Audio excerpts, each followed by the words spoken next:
आज जवळजवळ 226 वर्ष झाली, कारण 6 जानेवारी 1799 या दिवशी पहिला राज्याभिषेक सोहळा संपन्न झाला. त्यानंतर आज आपण जवळजवळ 226 वर्षानंतर भारताची संस्कृती तसेच पुढे चालू ठेवून हा राज्याभिषेक सोहळा आपण या ठिकाणी संपन्न करत आहोत. या राज्याभिषेक सोहळ्यासाठी मी निमंत्रित करतो माई सह्याद्री परिवाराचे महेशजी भुजबळ, पुणे येथील होळकर छत्रीसाठी संघर्ष करणारे जी समीर निकम आणि होळकर घराण्याची शान मान आणि अभिमान भूषण शिवराजे होळकर महाराज यांना या ठिकाणी मी राज्याभिषेकासाठी व्यासपीठावरती निमंत्रित करतो. मी काकांना विनंती करतो की आपला हा राज्याभिषेकाचा सोहळा सुरू करावा.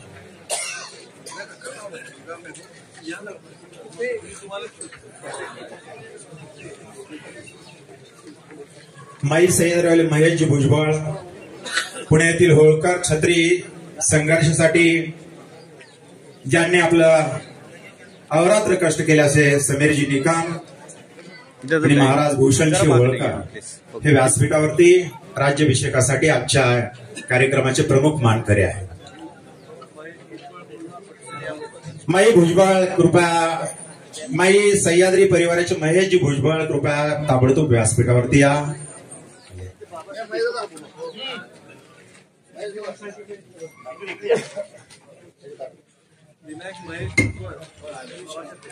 महेशजी भुजबळ विनंती आहे, आपण व्यासपीठावरती यायचं आहे. आपण आज मानकरी आहात.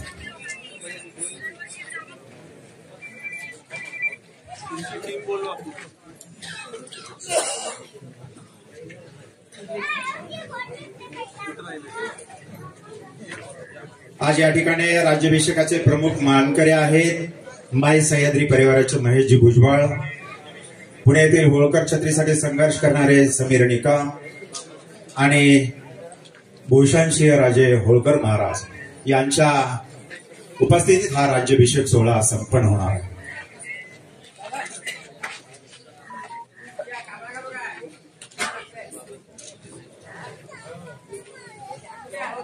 सांगोल्याचे आमदार डॉक्टर बाबासाहेब देशमुख यांना विनंती, आपण व्यासपीठावरती यायचं. सर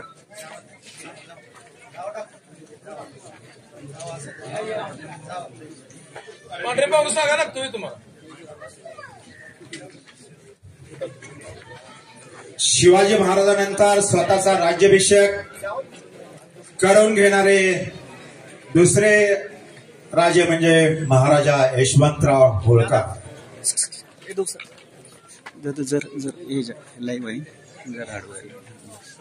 त्या राज्याभिषेकाला या ठिकाणी प्रारंभ होतोय.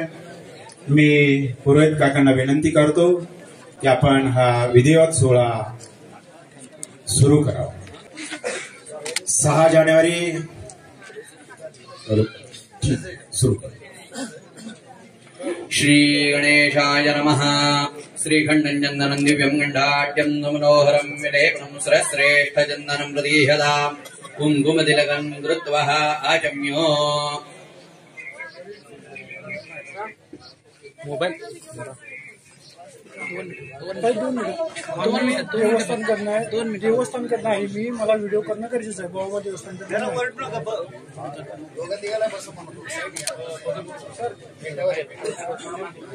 अरे तू पण साईडला फक्त लाईक क्लोज जाऊ नकोस. माजी मंत्री बाळासाहेब दोलतडे व्यासपीठावरती विनंती. श्रीखण्डं दिव्यं गण्डाट्यं मनोहरं विलेपनं श्रेष्ठ चन्दनं प्रदीयताम् कुङ्कुमतिलकं कृत्वा आचम्यो.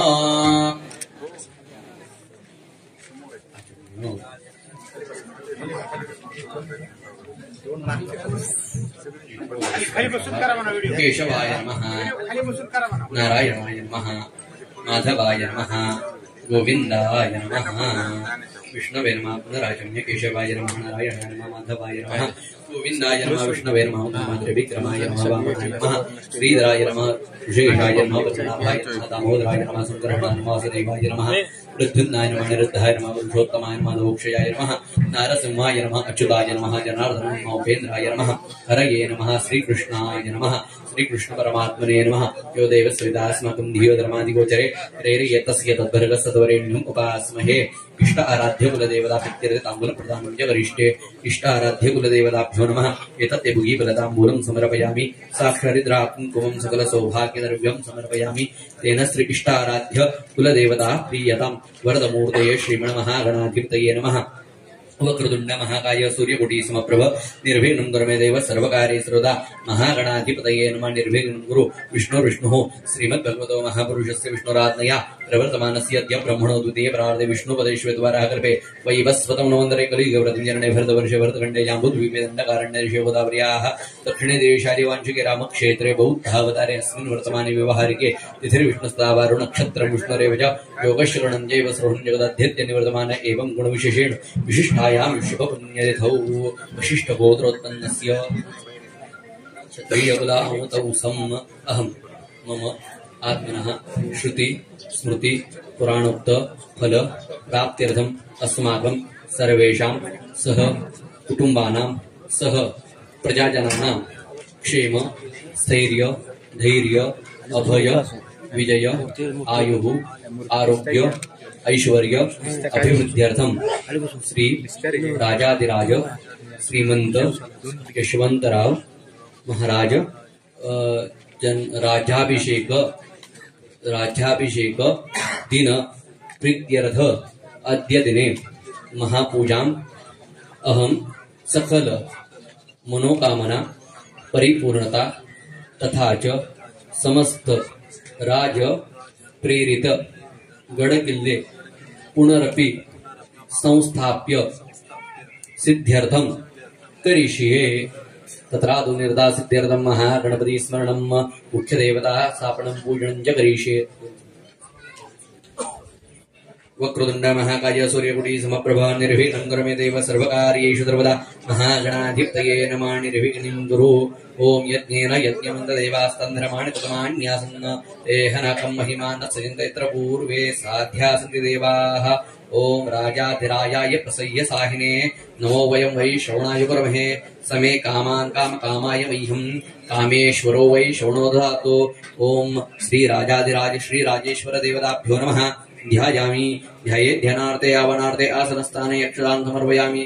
ओम राजाधिराजाय प्रसह्य साहिने नमो वयं वै श्रवणाय कुर्महे। समे कामान् कामकामाय मह्यं कामेश्वरो वै श्रवणो ददातु। श्री राजराजेश्वर देवताभ्यो नमः। आसनस्थाने अक्षरान् समर्पयामि। ओम राजराजेश्वर देवताभ्यो नमः। पादयोः पाद्यं समर्पयामि। पाद्यं ग्रहण। ओम पदतस्यान् देव अजन्तो यतरूपाः अजन्तो धाम यस्यन्तरितसीः। ओम भूर्वत्सवः श्री राजराजेश्वर देवताभ्यो नमः। पादयोः पाद्यं समर्पयामि। ओम अर्घ्यन्नौमि वेषदां यस्यान् देव अजन्तो यस्य धाम परिप्रधनमेया नत्या अजन्तो यस्य धाम। ओम भूर्वस्वः श्री राजराजेश्वर देवताभ्यो नमः। हस्तयोः अर्घ्यं समर्पयामि। ओम भूर्वत्सवः श्री राजराजेश्वर देवताभ्यो नमः। हस्ते अर्घ्यं समर्पयामि। ओम आचार्यस्यान् देवायन्तो यस्य धाम परिप्रन्ते देव स्वाहा। ओम भूर्वस्वः राजेश्वर देवताभ्यो नमः। आचमनीयं समर्पयामि। ओम भूर्वस्वः राजराजेश्वर देवताभ्यो नमः। स्नानं समर्पयामि। स्नानान्ते आचमनीयं समर्पयामि। श्री राजराजेश्वर देवताभ्यो नमः। स्नानं समर्पयामि। स्नानान्ते आचमनीयं समर्पयामि।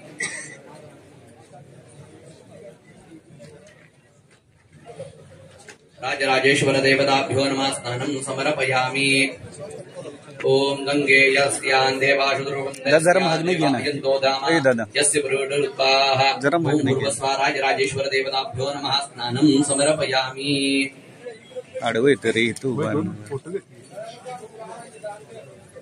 ओम भूर्वस्वः राजराजेश्वर देवताभ्यो नमः। पयादित्य पंचामृत स्नानं समर्पयामि। वयोदधिकृतं चैव मधुरा शर्कराम्यहं स्नापितोऽस्मि यादेव स्नानार्थभूसरेश्वर श्री राजराजेश्वर देवताभ्यो नमः। पयादित्य पंचामृत स्नानं समर्पयामि। ओम दधिक्रावणो अर्वहिन्दोपरि देवानां सदत्योः दधिस्नानं समर्पयामि। ओम मधुवातारदाय मधुक्षिन्दवः माधुरिणे सन्तोषदीः मधुदतोष मधुपार्थ्यो व्रजः दुद्योरस्तु पिता माधुरीर्गा भवन्तु नः जरा इथं उभं नाही. इथं उभं की. स्नानं समर्पयामि मी पण ओम पत्रकार शर्करा प्रसदिव्याय पादुत्राय हव्यं रुद्रधिंवाय अस्माकं देवसूर्योपरि वै स्नानं समर्पयामि स्नानान्तरे शर्करा स्नानं समर्पयामि शर्करा स्नानान्तरेण आचमनीयं समर्पयामि राजराजेश्वर देवताभ्यो नमः महास्नानं समर्पयामि शुद्धोदकस्नानं समर्पयामि शुद्धोदकस्नानान्तरेण आचमनीयं समर्पयामि हे तात्या ओम कनिकरदज्जन शुम्भप्रवाण ईरथे वाच वरदेवनाभं सुमङ्गल्यश्च पुने भवासि मात्वा काचिद्व्या विश्वाविदत् मात्वा शेनुक्तुवरीरमासो कर्णो पित्र्या मङ्गलं भद्रपादी वदेह मानस्तैने शतमागसंशो व्रतते मदते सुवीराः जर इथं उभं राहून घे ना. इथे एक पाय ह्याच्या इकडे अजून काय तिकडे जाऊ का पलीकडे समर्पयामि मला पण सेंटर इथनं पण बरोबर आहे की इथं येते ना इथनं घे जरा मागं सर 1 इंच मागं सर ऍडजस्ट करायला लागतं यार.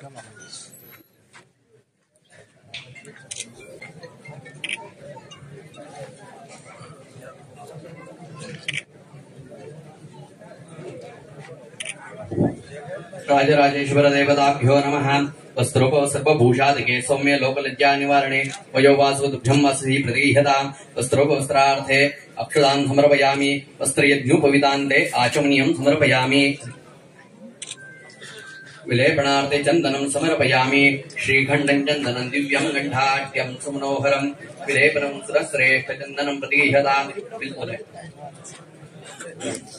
विलेपनार्थे चन्दनं समर्पयामि विलेपनार्थे चन्दनं समर्पयामि सर्व अलङ्करणार्थे अक्षतां समर्पयामि हरिद्रा सुवर्ण वर्णाभा सर्व सौभाग्यदायिनी वस्त्रालङ्कारनिहित्य मुख्याय प्रतिगृह्यताम् हरिद्रा कुङ्कुमं सकल सौभाग्यद्रव्यं समर्पयामि माल्यादीनि सुगन्धीनि मादत्यादीनि वै प्रभोः मया कृतानि पूजार्थं पुष्पाणि प्रतिगृह्यताम् श्री राजराजेश्वर देवताभ्यो नमः पुष्पं समर्पयामि पुष्पार्थे पुष्पमालां समर्पयामि पुष्पमालां समर्पयामि पुष्पार्थे पुष्पमालां समर्पयामि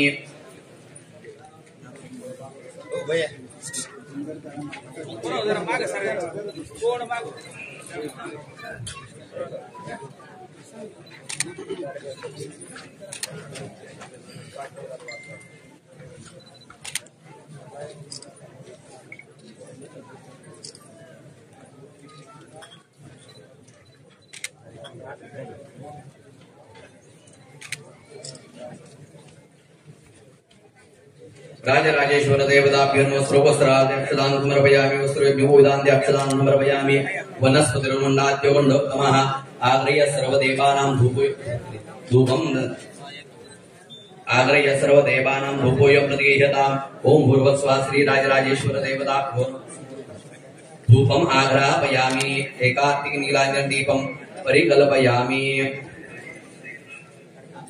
कर्पूरगौरं करुणावतारं विजेन्द्रारं सदा वसन्तं हृदयारविन्दे भवं भवामि सैतन्नमामि कर्पूरार्तिकदीपं परिकल्पयामि स्थापितधूपं परिकल्पयामि स्थापितदीपं परिकल्पयामि नैवेद्यं जलदादक्षं जानकु ईर्षपरन्ते शर्कराखण्डकाद्यानि दरीक्षुरकृतानि च आहारं क्षभोजं च नैवेद्यं प्रतिगृह्यताम् नैवेद्या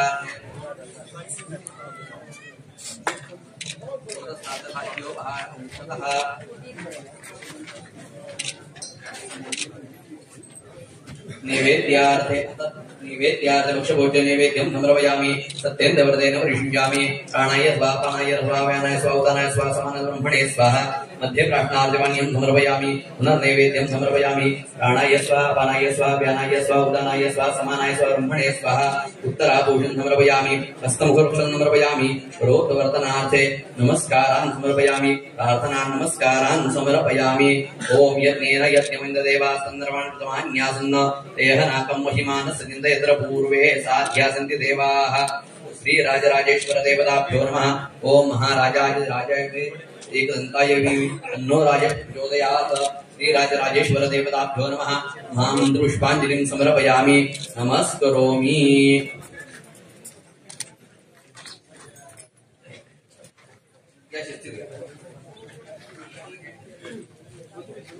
आवाहनं न जानामि तवर्तनं पूजां च न जानामि क्षम्यतां परमेश्वर मन्त्रहीनं क्रियाहीनं भक्तिहीनं परमेश्वर यत्र तन्तु मया पूजा परिपूर्णत्वे अनेन ध्यानाभाणादि षोडशोपचार पूजनेन राजराजेश्वर देवता प्रीयन्ता तत्सद्ब्रह्मार्पणमस्तु।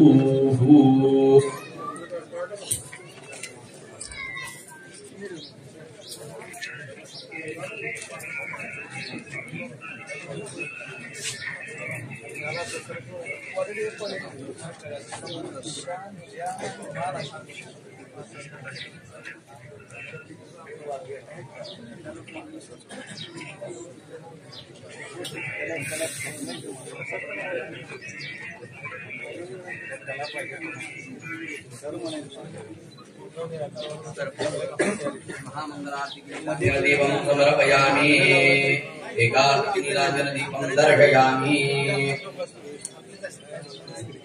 कर्पूरगौरं करुणावतारं सुधावतारं विजेन्द्रहारं सदा वसन्तं हृदयारविन्दे भवं भवामि सैतन्नमामि कर्पूरादीपं समर्पयामि महामङ्गलादीपं समर्पयामि।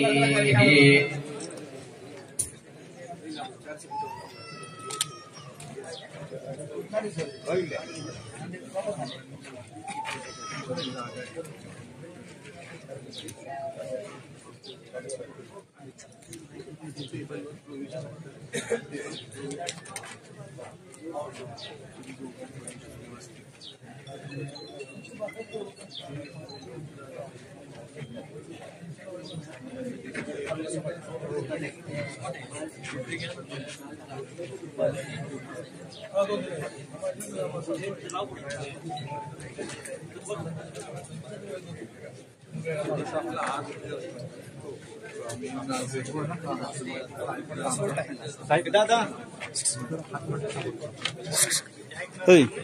किती आज त्याच्यात जातोच का पर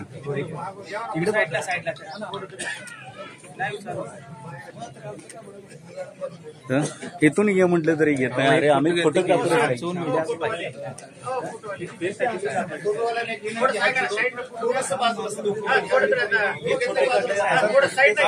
नाही चिराग नाही पंथी अजूनही आहे जिवंत स्मृती.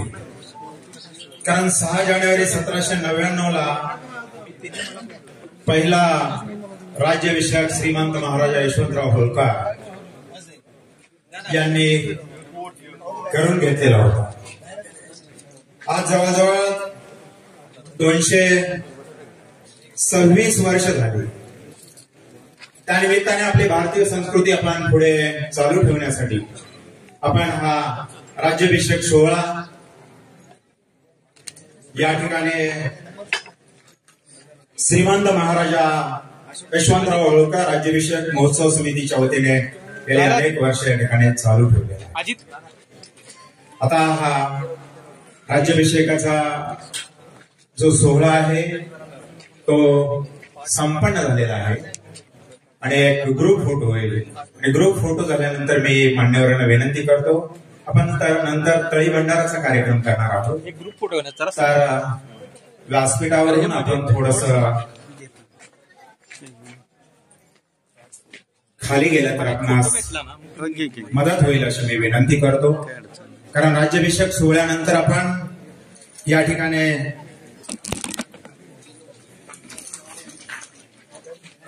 ऐतिहासिक घराण्याचे वंशज यांच्या हस्ते तळी भंडार घेणार आहोत.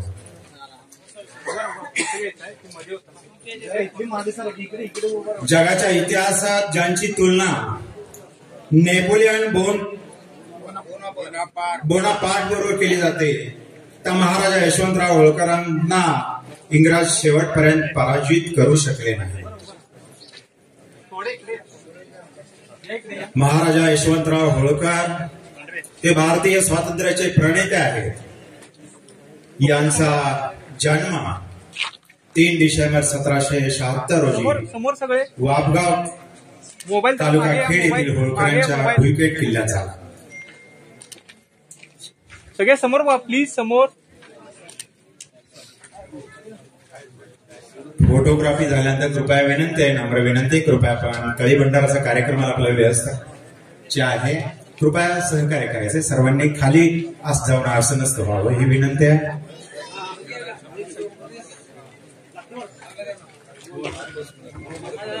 कृपया व्यासपीठावरती आपण नियोजनानुसार कार्यक्रम संपन्न होण्यासाठी नंतर तळी भंडाराचा कार्यक्रम आपण संपन्न करणार आहोत.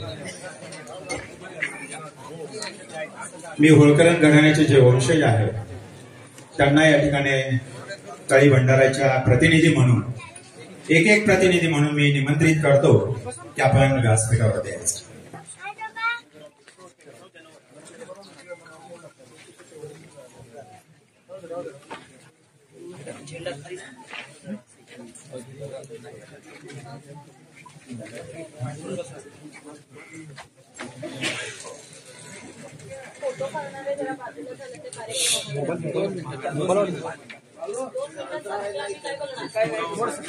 मी ऐतिहासिक वंशजांच्या साक्षीने तळी भंडाराचा कार्यक्रम या ठिकाणी संपन्न होतोय. जे ऐतिहासिक वंशज असतील प्रतिनिधी म्हणून आपण व्यासपीठावर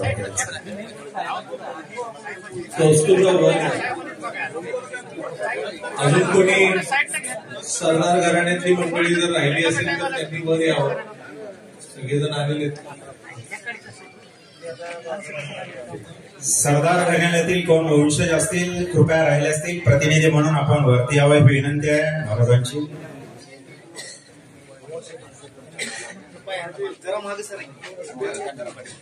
एक ऐतिहासिक कार्यक्रम आपल्या समोर संपन्न होतोय. त्याबद्दल महाराजा यशवंतराव होळकर राज्याभिषेक महोत्सव समितीला एक मनस्वी आनंद होत आहे.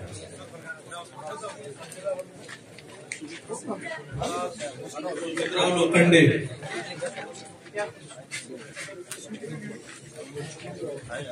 कुठे बोलवा. अजून कोणी राहिलंय का? वर या सगळ्यांना. राजोळे आता बसा आपण. आणि आमचे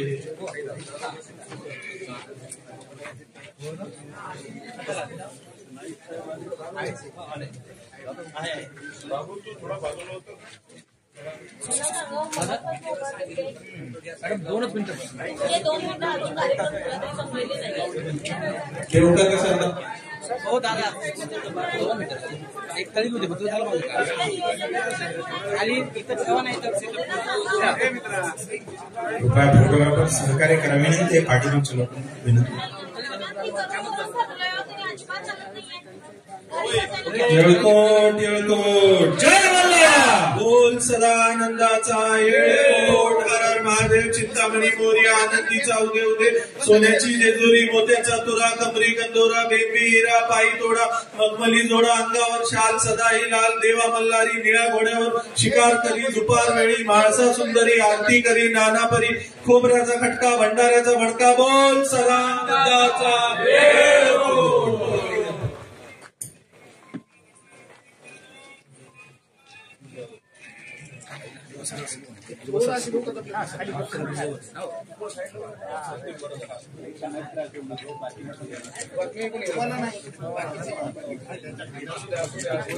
बोल सदानंदाचा येळकोट. हर हर महादेव. चिंतामणी मोरया आनंदीचा उदे उदे. सोन्याची जेजुरी मोत्याचा तुरा कमरी गंधोरा बेंबी हिरा पायी तोडा मखमली जोडा अंगावर शाल सदाही लाल. देव मल्हारी निळ्या घोड्यावर शिकार करी दुपार वेळी म्हाळसा सुंदरी आरती करी नाना परी. खोबऱ्याचा खटका भंडाऱ्याचा भडका. बोल सदानंदाचा येळकोट येळकोट येळकोट. जय मल्हार.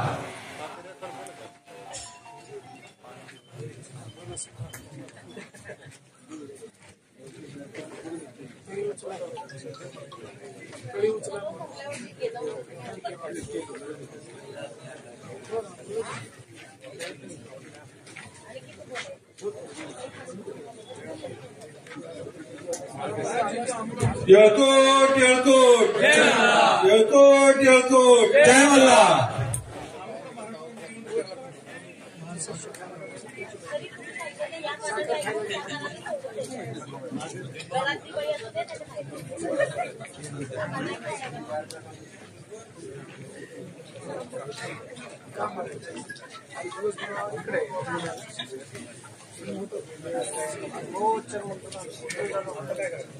ऐतिहासिक घराण्याचे वंशज यांच्या हस्ते तळी भंडाराचा कार्यक्रम या ठिकाणी संपन्न झालेला आहे.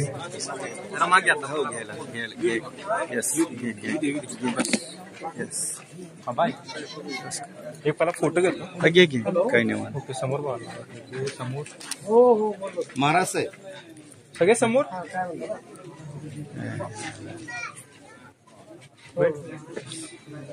कोणाची सुरू केली तुमची करायला. ठीक आहे सगळे कॅमेरा लक्ष. एक मिनिट.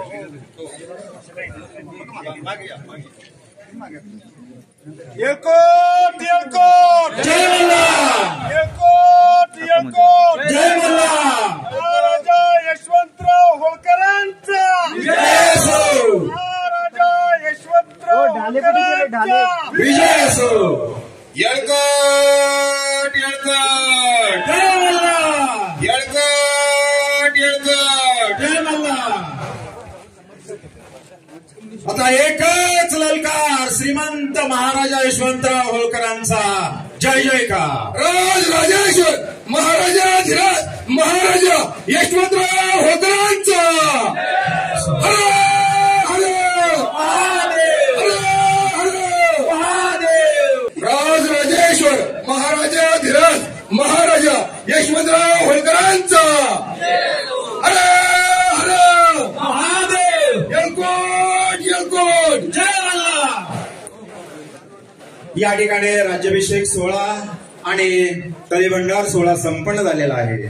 त्यानंतर श्रीमंत महाराजा यशवंतराव होळकर यांच्या जीवनावरती आधारित या ठिकाणी श्री मयूर सूळ लिखित महाराजा हिंद या पुस्तकाचं व अमरपल्ली कोकरे लिखित मल्हार युग या पुस्तकाचं प्रकाशन या ठिकाणी आपण संपन्न करणार आहोत. तत्पूर्वी या प्रकाशनाबद्दल किंवा पुस्तकाबद्दल माहिती सांगण्यासाठी मी सन्मान्य पृथ्वीराज सरगर यांना विनंती करतो की आपण या ठिकाणी माहिती विशद कराल. थांबा मी नंतर घेतो. थांबा सर. छत्रपती श्री शिवाजी महाराज श्रीमंत सुभेदार मल्हारराव होळकर, पुण्यश्लोक अहिल्यामासाहेब, राजश्री शाहू महाराज, डॉक्टर बाबासाहेब आंबेडकर, राजे उमाजी नाईक, लोकशाही अण्णाभाऊ साठे, संत भगवान बाबा आणि त्याचबरोबर ज्यांच्या राज्याभिषेक सोहळ्यासाठी आज आपण इथं जमलेलो आहोत ते महाराजा यशवंतराव होळकर या सर्व महापुरुषांना, महान व्यक्तिमत्वांना विनम्र अभिवादन. आणि इथं जमलेल्या प्रत्येकाला महाराजा यशवंतराव होळकरांच्या राज्याभिषेक दिनाच्या खूप साऱ्या शुभेच्छा. आता थोड्याच वेळात लेखक मयूर हनुमंतराव सूळ यांनी लिहिलेल्या महाराजा हिंद या वास्तववादी चरित्राचे लेखन असलेले पुस्तकाचे थोड्याच वेळात श्रीमंत महाराज साहेबांच्या हस्ते आपण प्रकाशन करणार आहोत. थोडक्यात जर सांगायचं झालं तर अगदी साध्या, सरळ आणि सोप्या भाषेत यशवंतराव महाराजांचा इतिहास पुस्तकात मांडायचं काम मयूर सूळ यांनी केलेलं आहे. जर थोडक्यात सांगायचं झालं तर आपला एखादा तरुण मेंढपाळ आहे, मेंढऱ्या चरत आहे तोपर्यंत जर हे पुस्तक वाचलं मेंढरा माग असताना तर आरामात यशवंतराव होळकर ही किती मोठी आसामी होती हे कळायला त्याला सोपं जाईल.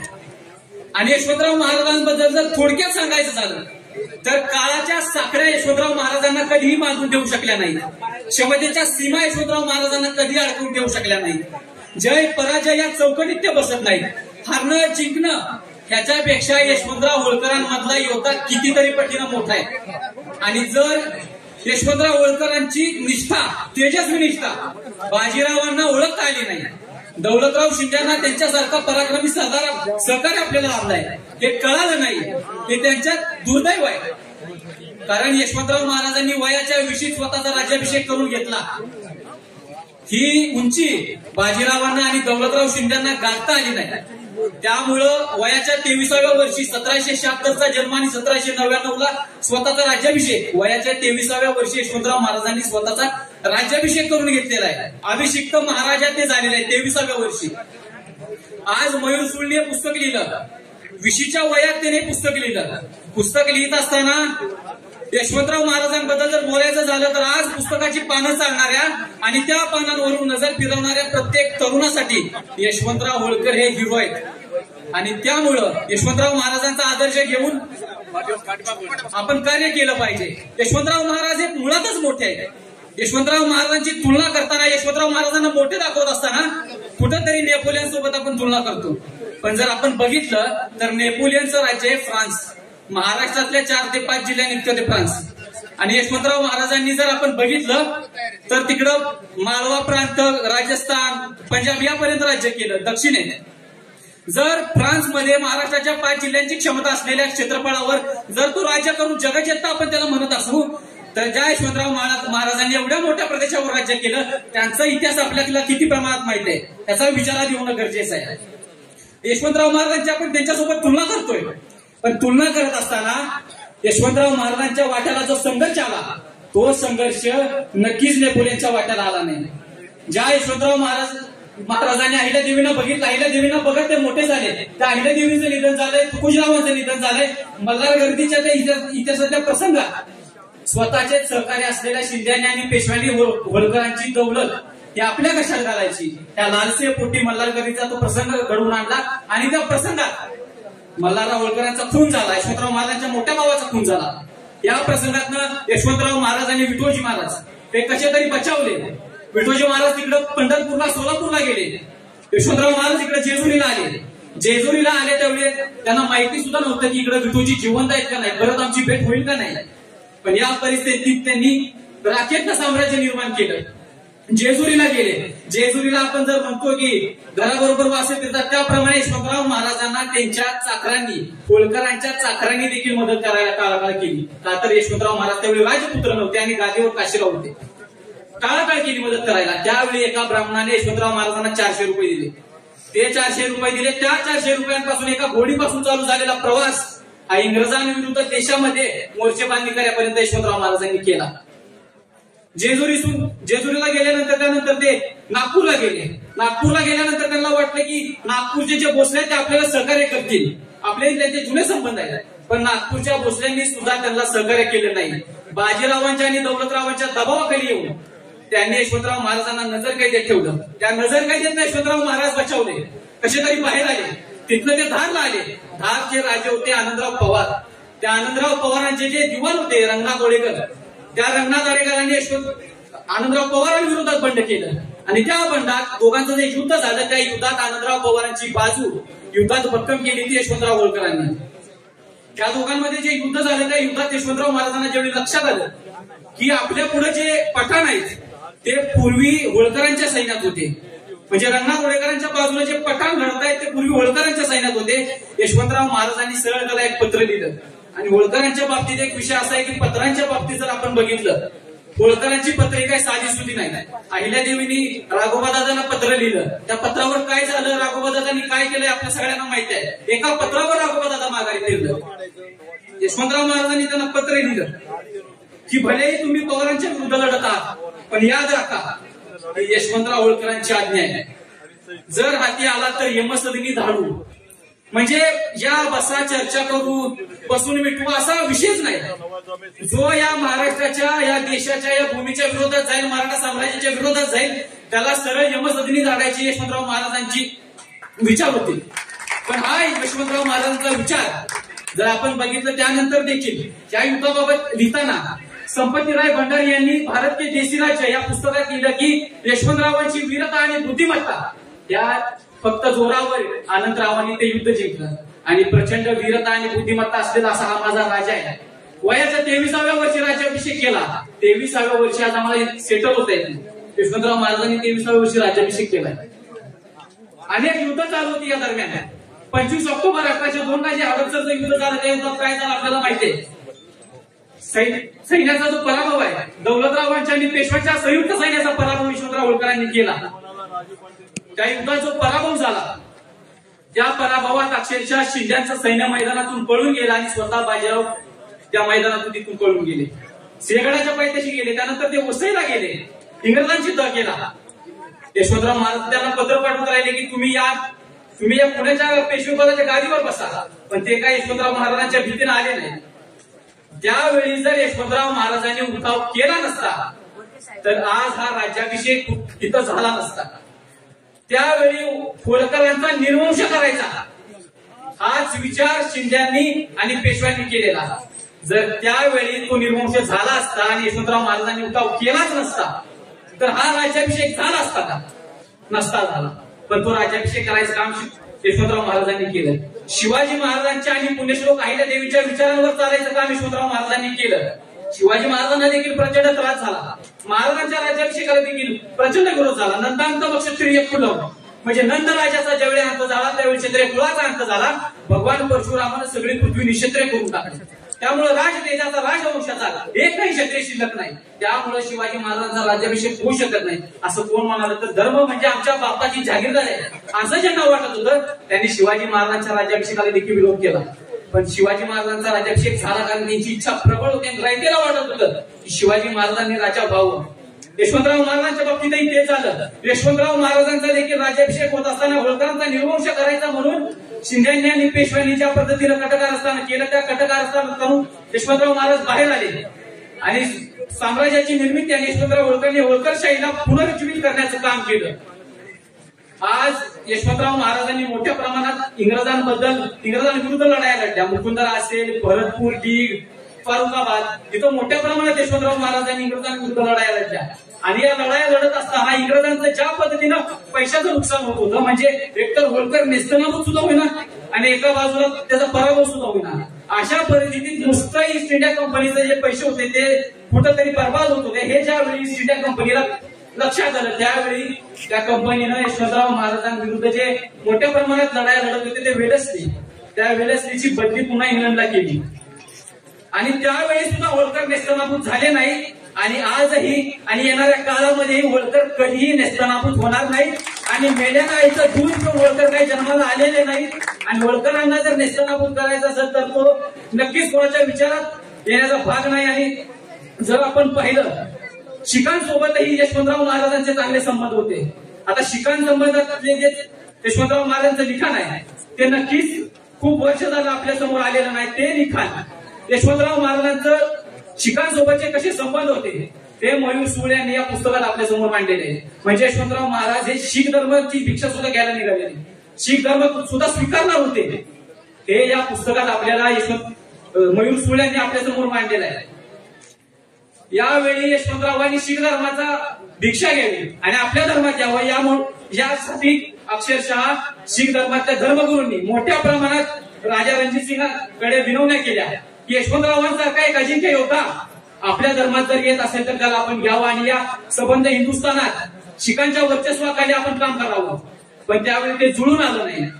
आणि आज जर आपण बघितलं तर यशवंतराव महाराजांचा इतिहास वाचत असताना आम्हाला या गोष्टीचा गर्व आहे की ज्या माणसानं संबंध हिंदुस्थानात इंग्रजांविरुद्ध मोर्चे बांधणी केली त्यावेळी हा माणूस आमच्या कुळातला आहे. त्यावेळी एकच ओळ आठवते कुसुमाग्रजांची की समरभूमीचे सनदी मालक्ष देवदासे मान करी रणपंथीची जाता आमची कोणामा भय भीत करी बाप असे कधी काळा आमचा कीर्त गाजरी दिगंतरी रणपंथीची जाता आमची कोणामा भय भीत करी.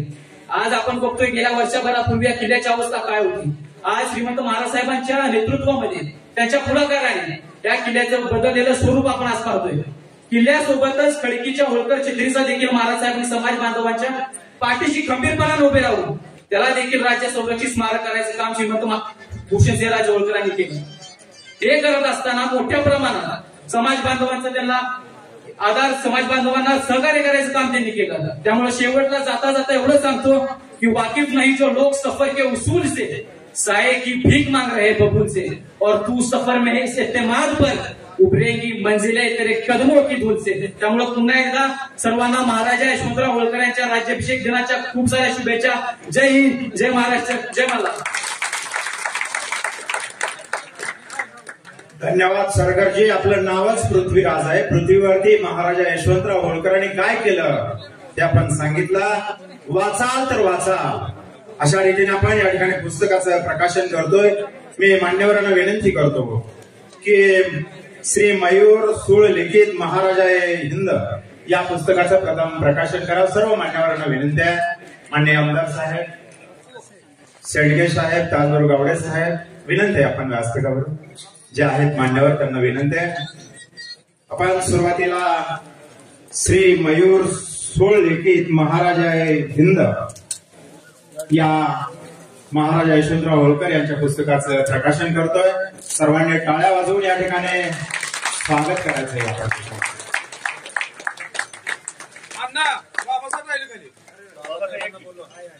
डॉक्टर साहेब, आमदार साहेब स्टेजवरती.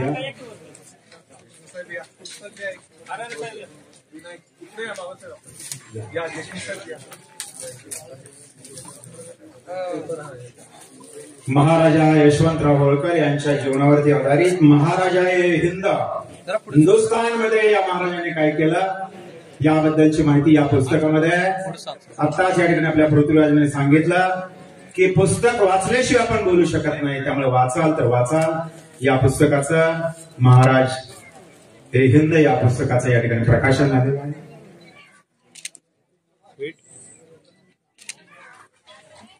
त्यानंतर अम्रपल्ली कोकरेताई लिखित मल्हारी युग या पुस्तकाचं प्रकाशन मान्यवरांच्या शुभ हस्ते होत आहे. अम्रपल्ली कोकरेताई यांनी मल्हारी युग या पुस्तकाचं लेखन केलेलं आहे. त्याचं प्रकाशन मान्यवरांच्या हस्ते होणार आहे.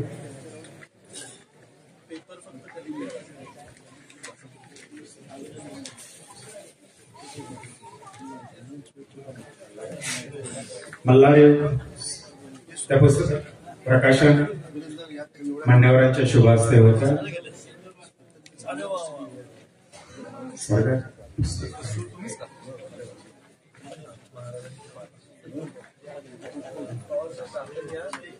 या ठिकाणी व्यासपीठावरती अम्रपल्ली कोकरेताई यांनी जे लिहिलेलं पुस्तक आहे मल्हारी युग या पुस्तकाचं या ठिकाणी प्रकाशन होत आहे.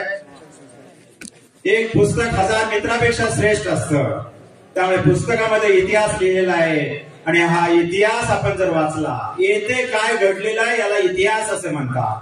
त्यामुळे हा इतिहास पुस्तकामध्ये लिहिलेला आहे. त्यामुळे सर्वांनी ही पुस्तके खरेदी करावीत, वाचावीत. आपण या ठिकाणी या राज्याभिषेक सोहळ्याच्या निमित्ताने रक्तदान शिबिर आयोजित केलेलं आहे. होळकर घराणेशाहींचं प्रदर्शनही आयोजित केलेलं आहे आणि पुस्तकाचे स्टॉल लावलेले आहे. कृपया प्रत्येकाने जाताना एक एक पुस्तक खरेदी करावी ही विनंती आहे. यानंतर श्रीमंत महाराजा यशवंतराव होळकर यांच्या राज्याभिषेक सोहळ्याच्या निमित्ताने आपण काही मान्यवरांचा सत्कार संपन्न करणार आहोत.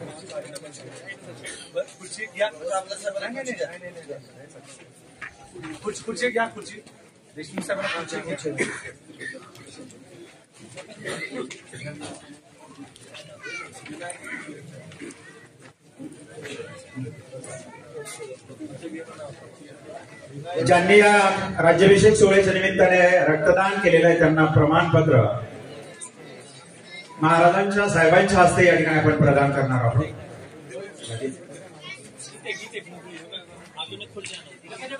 यानंतर मान्यवरांचा सत्कार संपन्न होतोय. श्री हाल सिद्धीनाथ देवाचे संत बाळूमामा देवस्थान ट्रस्टचे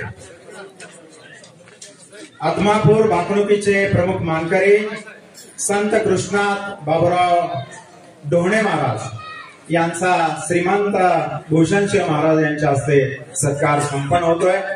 मी संत कृष्णात ढोणे महाराज यांना विनंती करतो की आपण व्यासपीठावरती यायचं आहे. श्रीमंत भूषणसिंह राजे होळकर यांच्या हस्ते महाराजा यशवंतराव होळकर यांची प्रतिमा व शाल देऊन या ठिकाणी त्यांचा सन्मान होतोय.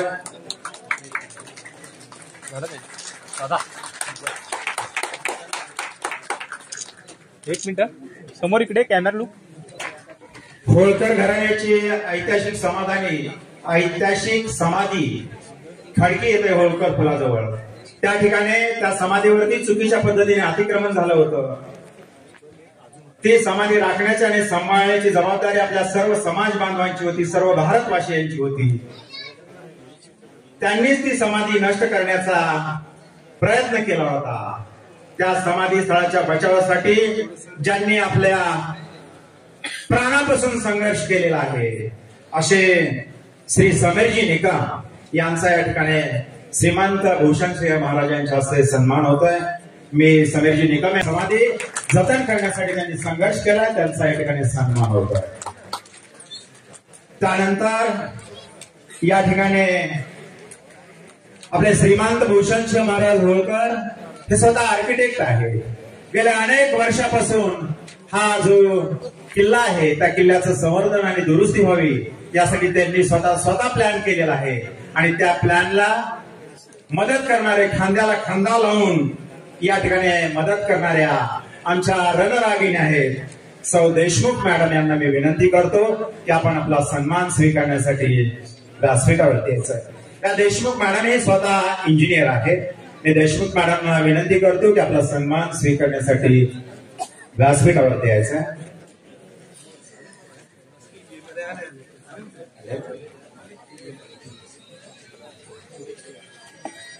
ठीक आहे. त्यांचे कोण प्रतिनिधी आले असतील तर कृपया त्यांनी सत्कार स्वीकारावा अशी विनंती आहे.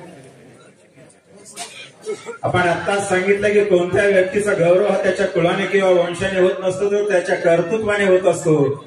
देशमुख मॅडम या स्वतः आर्किटेक्ट आहेत. त्यांनी या किल्ले संवर्धन आणि दुरुस्तीसाठी प्लॅनला साहेबांना मदत केलेली आहे. त्यांचा सन्मान साहेबांच्या हस्ते होतो. ठीक आहे.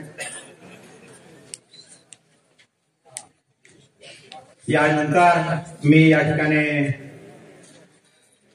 महाराजा यशवंतराव होळकर यांच्या जीवनावरती जे प्रमुख व्याख्यान देणार आहे ते माननीय सागरजी मदने यांना विनंती करतो की आपण आपल्या व्याख्यानाला प्रारंभ करावा.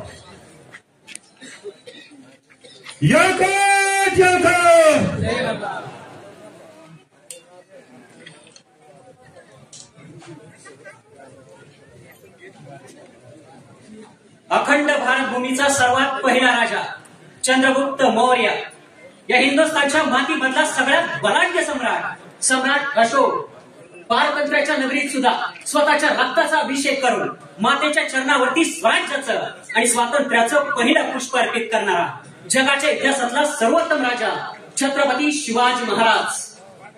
भरल्या शिवार आपली कणस कापावी तसं उघड शत्रू सैन्य ज्यांनी कापून काढलं आणि मंत्रालया ही आरोळी नुसती कानावरती पडताच शत्रू सैन्य हातातली तलवार तिथंच टाकून पाठीला पाय लावून पळत होतं ना, ते अटके पार झेंडे फडकवणारे श्रीमंत सुभेदार मल्हारराव होळकर.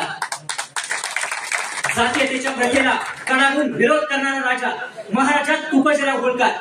इंग्रजांना याच हिंदुस्थानच्या मातीमध्ये आपल्या तलवारीनं पाणी पाजून 1-2 नाही तर सलग 18 लढायांमध्ये पराभूत करणारे पण स्वतः एकदाही पराभूत न होणारे अजिंक्य योद्धा महाराजा यशवंतराव होळकर. प्रस्थापितांनी ज्या समाजाला जिवंतपणी मृत ठरवलं त्याच समाजातून पुढे येऊन परकीयांच्या गुलामगिरी विरोधात बंड पुकारणारे क्रांतीवीर उमाजी नाईक, ज्यांनी फक्त या देशाला संविधान दिलं नाही तर तमाम बहुजन समाजाला जगण्याचं बळ दिलं, ते भारतरत्न विश्वरत्न डॉक्टर बाबासाहेब आंबेडकर. अज्ञानानं अंधारलेल्या समाजामध्ये ज्यांनी शिक्षणाची मशाल पेटवली ते क्रांतीसूर्य महात्मा ज्योतिबा फुले आणि क्रांतीज्योती सावित्रीबाई फुले.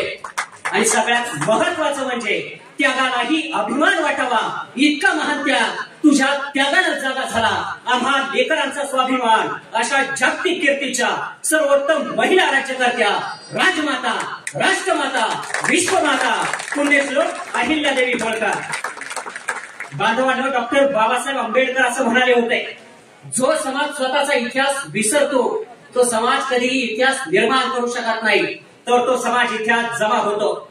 धनगर समाजाचा गौरवशाली इतिहास जमा करण्याचं काम गेल्या शेकडो वर्षापासून याच देशाच्या मातीमध्ये घडत आलं. कारण स्वतःच्या हातामध्ये तलवार घेऊन शौर्य गाजवणारे आम्ही होतो, पण हातात लेखणी घेऊन इतिहास लिहिणारे आम्ही नव्हतो. आणि म्हणूनच जाणीवपूर्वक इतिहासाच्या पटलावरती आमच्या राष्ट्रपुरुषांचं कर्तृत्व हे झाकून ठेवण्याचं काम इथल्या प्रस्थापित व्यवस्थेनं केलं. खरं तर वाईट एका गोष्टीचं वाटतं, ज्यांचा इतिहास मुंगी एवढा होता ना त्यांनी तो वाढवत डोंगरा एवढा करून सांगितला. आमचा इतिहासच आभाळा एवढा आहे, सांगण्यात आपण कुठेतरी कमी पडतोय ही आमची सगळ्यात मोठी शोकांतिका आहे. बांधवांनो, जी शाळेची पुस्तकं वाचून या देशातली तरुण पोरं, युवक आणि लहान मुलं स्वतःचं भविष्य घडवतात ना, त्या शाळेच्या पुस्तकांमध्ये 4 ओळीत मध्ये सुद्धा महाराजा यशवंतराव होळकरांच्या पराक्रमाविषयी, त्यांच्या इतिहासावरचे कधीही लिहिण्यात आलं नाही. म्हणजे हा देश 150 वर्ष इंग्रजांच्या गुलामगिरीत राहिला हे आम्हाला शिकवलं. परंतु त्या 150 वर्षांच्या गुलामगिरीतून मुक्त होण्यासाठी हजारो क्रांतिकारकांनी, राष्ट्रपुरुषांनी आणि अनेक हुतात्म्यांनी बलिदान दिलं, कार्य केलं. हे आम्हाला शिकवण्याचं काम शाळेच्या पुस्तकांमधून केलं. परंतु हा देश ब्रिटिशांच्या पारतंत्र्यात जाऊच नये यासाठी सगळ्यात पहिली तलवार उभारणारे महाराजा यशवंतराव होळकर होते. हा इतिहास कधी शाळेच्या पुस्तकामधून आम्हाला शिकवण्यात आला नाही. असं म्हणतात की ज्यावेळी एखादा महापुरुष जन्माला येतो ना त्यावेळी सबंध सृष्टी जागी असते, तयार असते त्यांच्या स्वागतासाठी. 3 डिसेंबर 1776 साली याच वाघगावच्या पवित्र भूमीमध्ये महाराजा यशवंतराव होळकरांचा जन्म झाला.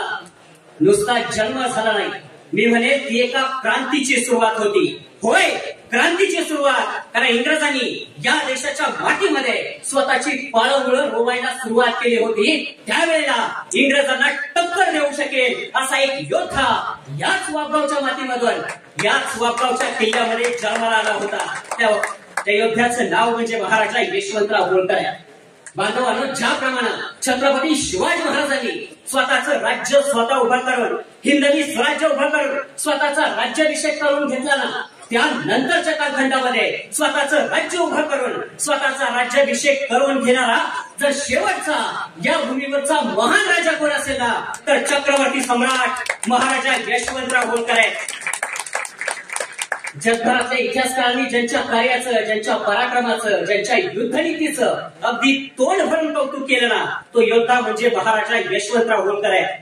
नासे इनामदारांनी झुंज नावाची कादंबरी महाराजा यशवंतराव होळकरांच्या पराक्रमावरती आणि त्यांच्या एकंदरीत संपूर्ण आयुष्यावरती लिहिली. ते नासे इनामदार सुद्धा असं म्हणतात की महाराजा यशवंतराव होळकर हे आधुनिक भारताचे नेपोलियन आहेत. म्हणजे जगातल्या एका सर्वश्रेष्ठ योद्ध्यासोबत नासे इनामदार महाराजा यशवंतराव होळकरांची तुलना करतात. ही अभिमानाची गोष्ट आहे. पण त्याही पलीकडे मी जाऊन सांगेल की मला वाटतं महाराजा यशवंतराव होळकर हे नेपोलियन पेक्षाही 3-4 पटीनं अधिक सर्वश्रेष्ठ योद्धे होते. याचं कारण म्हणजे तुम्ही पराक्रम कुणासोबत गाजवलाय याला जास्त महत्व आहे. एखाद्या शेळीची शिकार करण्यात आणि वाघाची शिकार करण्यात जमीन आसमानचा फरक असतो. आणि महाराजा यशवंतराव होळकर या भूमीवरचा तो वाघ आहे ज्या वाघानं 1-2 नाही तर 18 लढायांमध्ये इंग्रजांची शिकार केली होती.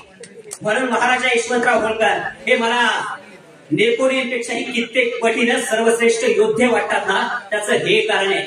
महाराजा यशवंतराव होळकरांच्या आयुष्यातले असे कितीतरी प्रसंग आहेत. असं म्हणतात की ज्यावेळी एखाद्या महापुरुषाच्या कार्याचा लेखाजोखा जर मांडायचं झालं ना, तर तत्कालीन सामाजिक, आर्थिक, राजकीय आणि भौगोलिक पार्श्वभूमी लक्षात घ्यावी लागते. मग महाराजा यशवंतराव होळकरांच्या कार्याचं, पराक्रमाचं आणि त्यांच्या शौर्याचं ज्यावेळी गणित आपण मांडायला लागतो ना, त्यावेळी पहिला प्रश्न उभा राहतो, कशी होती त्यावेळेची परिस्थिती? इंग्रजांनी या देशामध्ये स्वतःचा पाय रोवला होता. मित्रांनो, महाराजा यशवंतराव होळकर हे किती महान राजे होते ना, हे तुम्हाला पुढच्या 1 मिनिटामध्ये लक्षात येईल. लक्षात घ्या, मोगलांनी या देशामध्ये सगळ्यात आधी तोफा आणल्या. त्या तोफा इतक्या अजस्त्र होत्या ना की एका जागेवरून पुढच्या 1-2 किलोमीटर वरचा शत्रू सुद्धा सहज त्या तोफांच्या माऱ्यानं उद्ध्वस्त केला जात होता. पोर्तुगीजांनी या देशाच्या मातीमध्ये सगळ्यात आधी बंदुका आणल्या. ज्या बंदुकांनी पुढच्या 100-200 फुटांवरचा शत्रू सुद्धा अगदी सहज त्या बंदुकीच्या गोळीनं गारद करता येत होता. परंतु त्याच बंदुकांचा या देशाच्या मातीमध्ये सगळ्यात प्रभावी वापर जर कोणी केला असेल ना, तर तो टोपीकर इंग्रजांनी केला, गोऱ्या लोकांनी केला. म्हणजे इंग्रजांनी तलवारीच्या आणि बंदुकीच्या धाकेवरती जगातल्या कित्येक राष्ट्रांना आपल्या स्वतःसमोर अक्षरशः लोटांगण घालायला भाग पाडलं होतं ना. त्याच इंग्रजांना 1-2 नाही तर सलग 18 लढाईमध्ये पराभूत करून अगदी काश्मीरच्या नंदनवाडापासून ते मलयगिरीच्या चंदनवाडापर्यंत आणि काठेवाडपासून कलकत्त्यापर्यंत ज्याच्या पराक्रमाची आरोळी घुमली ना, तो राजा म्हणजे महाराजा यशवंतराव होळकर आहे. बांधवांना अगदी चंबळच्या खोऱ्यापासून ते नर्मदा नदीपर्यंत अक्षरशः ताणून हल्लेत इंग्रज. म्हणजे ज्या इंग्रजांनी जगातल्या बलाढ्य सत्तांना सुद्धा बंदुकीच्या धाकेवरती, त्यांच्या नरडीवरती बंदूक ठेवून त्यांना अक्षरशः लोटांगण घालायला लावले ना, त्याच इंग्रजांना 18 वेळा त्यांच्या छातीवर पाय देऊन आणि त्यांच्या मानेवरती तलवार ठेवून या देशाच्या मातीमधून निघून जा असं सांगणारा पहिला योद्धा या भूमीमधला कोण असेल ना, तर महाराजा यशवंतराव होळकर आहे. आणि महाराजा यशवंतराव होळकर आणि त्यांची जी काही आतापर्यंतची पिढी आहे ना, त्यांनी हा शौर्याचा इतिहास आजही तसाच कायम ठेवण्याचं काम केलंय. बांधवांना, मुळात आपल्या समाजाचं वैशिष्ट्यच, आम्ही चुकूनही कुणाच्या वाट्याला जात नाही, पण आमच्या वाट्याला कुणी गेला तर त्याला घरात घुसून ठोकून काढतो. हा इतिहास मातीचा आणि आपल्या पूर्वजांचा आहे. आणि याचं सगळ्यात मोठं उदाहरण महाराजा यशवंतराव होळकरांच्या आयुष्यातलं आहे. महाराष्ट्राची सांस्कृतिक राजधानी म्हणजे पुणे शहरात त्या पुणे शहराच्या मध्यवर्ती ठिकाणी शनिवारवाडा नावाचा जगप्रसिद्ध राजवाडा आहे. तुमच्यापैकी अनेक लोकांनी तो राजवाडा पाहिला असेल. हा तोच शनिवारवाडा जो काही काळ पेशव्यांची राजधानी होता. हा तोच शनिवारवाडा जिथे पहिल्या बाजीराव पेशव्यांच्या काळात श्रीमंत सुभेदार बंधाराव होळकर यांना प्रचंड आदर आणि मान सन्मान दिला जात होता. हा तोच शनिवारवाडा जिथे पुण्यश्लोक राजमाता अहिल्यादेवी होळकर यांचा विवाह संपन्न झाला होता.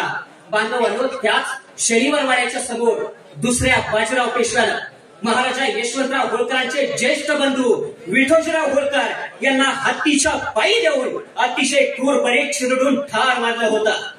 ही वार्ता ज्यावेळी महाराजा यशवंतराव होळकरांच्या कानावरती पडली ना, तर कराडले यशवंतराजे तडक आपली फौज घेऊन पेशव्यांची राजधानी असणाऱ्या पुण्यावर आक्रमण केलं. बांधवांनो, महाराजा यशवंतराव होळकर येत आहेत. ही वार्ता ज्यावेळी दुसऱ्या बाजीराव पेशव्याला ऐकलं ना, त्यावेळेला महाराजा यशवंतराव होळकरांच्या भीतीनं तो दुसरा बाजीराव पेशवा धुमण्याला पायी लावून आपली राजधानी सोडून पळून गेला होता. आजही देशाच्या इतिहासामध्ये दुसऱ्या बाजीराव पेशव्याचा उल्लेख पळपुटा बाजीराव असा केला जातो ना, याचं कारण महाराजा यशवंतराव होळकरांच्या भीतीनं तो पुणे सोडून पळून गेला होता. कारण आपल्या हजारोंचं सैन्य आपल्या राजधानीत असताना यशवंतराव होळकर नावाचा एखादा राजा आपल्या घरात घुसून टक्कर देण्याची हिंमत दाखवतो, आव्हान देतो. त्या राजाच्या तावडीत जर आपण सापडलो ना, तर आपल्या हाडाचा भुगा सुद्धा शिल्लक राहणार नाही. हे बाजीरावाला त्यावेळी समजलं होतं. म्हणून महाराजा यशवंतराव होळकरांच्या भीतीनं दुसरा बाजीराव पेशवा मैदान सोडून पळून गेला होता. फक्त वाईट एका गोष्टीचं मला वाटतं, ज्यावेळी महाराजा यशवंतराव होळकरांचा इतिहास वाचतो ना, महाराजा यशवंतराव होळकरांनी त्या काळी या देशामधल्या सगळ्या राजांना आणि सरदार घराण्याला एक आव्हान केलं होतं. आपल्याला एक व्हावं लागेल आणि या मातृभूमीच्या रक्षणासाठी इंग्रजांविरुद्ध एक होऊन लढा पुकारावा लागेल. बटेंगे तो कटेंगे हा नारा जरी आता निवडणुकीला आपण ऐकला असला, तर जवळपास 225 वर्षापूर्वी महाराजा यशवंतराव होळकरांनी या देशातल्या भूमिपुत्रांना, राजांना आवाहन केलं होतं, आपल्याला एक व्हावं लागेल, संघटित होऊन या इंग्रजांना या देशामधून पळवून लावावं लागेल.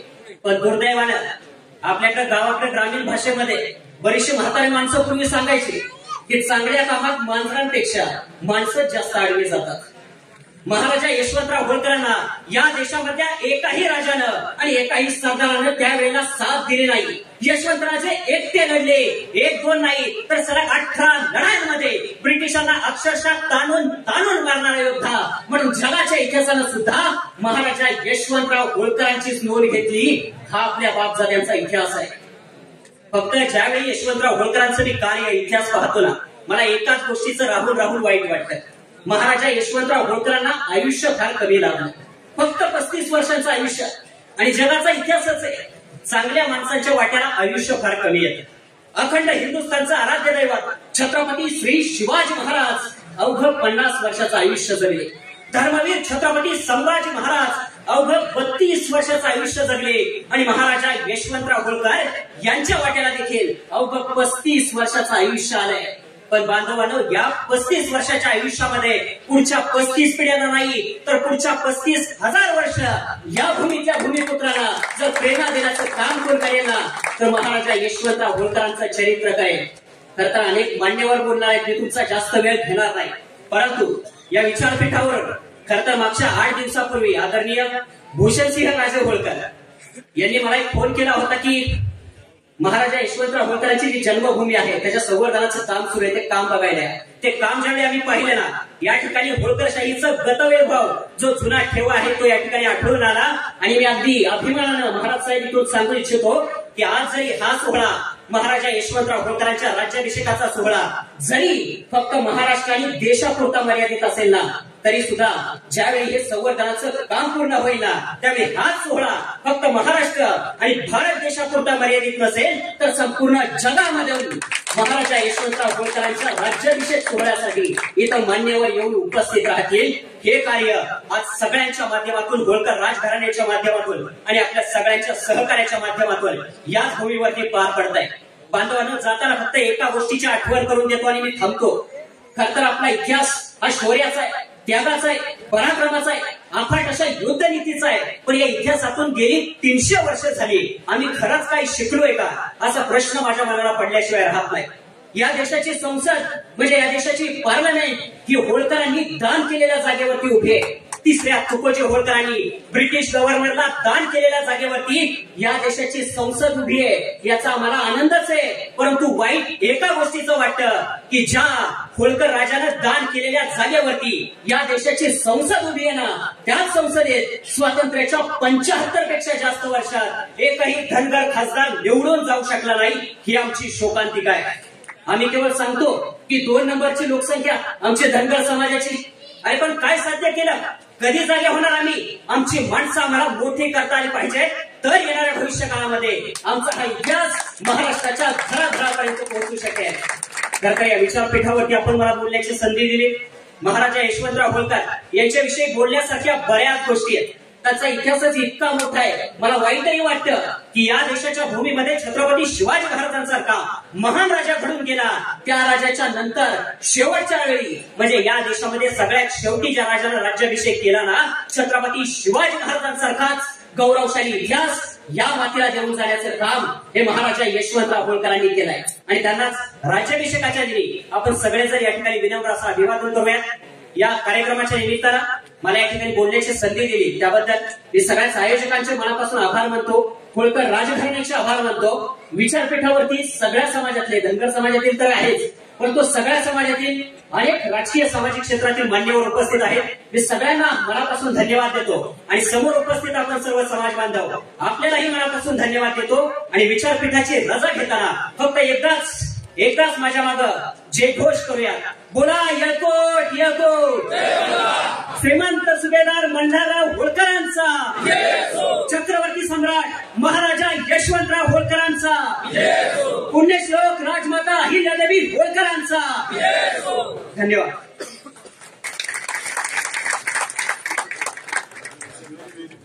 धन्यवाद सागरजी. आपल्याकडे शब्दाचा अथंग सागर आहे. आपण या ठिकाणी अनमोल व्याख्यान दिलं. घासल्याशिवाय तलवारीला धार नाही, घासल्याशिवाय तलवारीला धार नाही.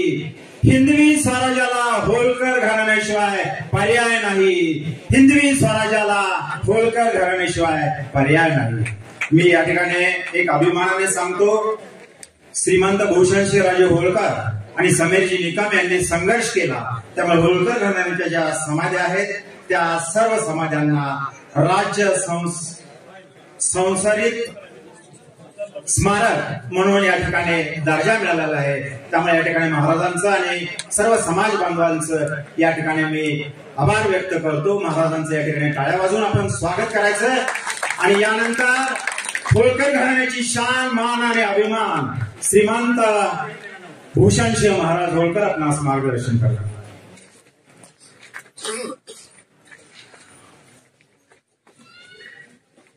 आपल्या सर्वांचे प्रेरणास्थान हिंदवी स्वराज्याचे संस्थापक छत्रपती शिवाजी महाराज.